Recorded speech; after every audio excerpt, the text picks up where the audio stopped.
বিষ্ণু পুরাণ। সর্বশক্তির আধার বিষ্ণু প্রভু নারায়ণ, সর্বকর্মে সিদ্ধ হলেই যাবে বৈকুণ্ঠ ভবন।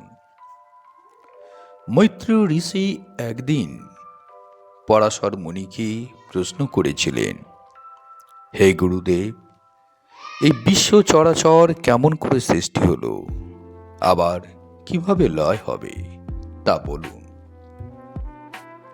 এছাড়া সমুদ্র পর্বত কিভাবেই বা এত বিশাল হলো, আকাশ এত বিস্তৃত কেন, দেবতাগণ কোথায় কিভাবে রয়েছেন, এ সম্বন্ধে জানতে আমার বড় কৌতূহল হচ্ছে। মহর্ষি বশিষ্ঠের পৌত্র ছিলেন পরাশর মুনি।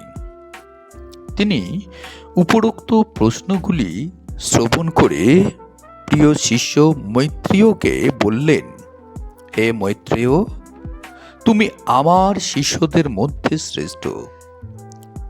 এছাড়া তুমি পরম বৈষ্ণব বিষ্ণু ভক্ত। তোমার প্রতি বিষ্ণুর অপরিসীম করুণা। তা না হলে এরকম প্রশ্নের উদ্ভব তোমার মধ্যে হতো না। আমি তোমার সর্বপ্রকার কৌতূহল চরিতার্থ করব। তবে একটা কথা জানবে, ভগবান বিষ্ণুই এ জগতের সর্বময় কর্তা। তিনি পরম করুণাময়।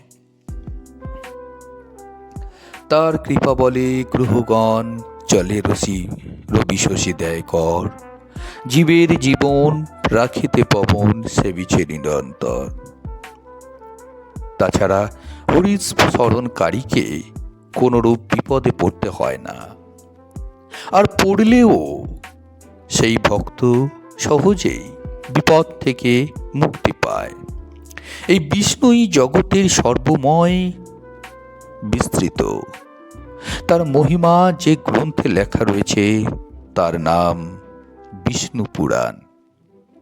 বিষ্ণু পুরাণের বিষয়বস্তু হল সমুদ্র পর্বতের স্থিতি, আকাশের পরিমাণ, সূর্যের অবস্থান, দেবতাদের বংশবিস্তার, 4 বেদের বিবরণ, দেবর্ষির চরিত, চতুর্যুগের বিবরণ ইত্যাদি।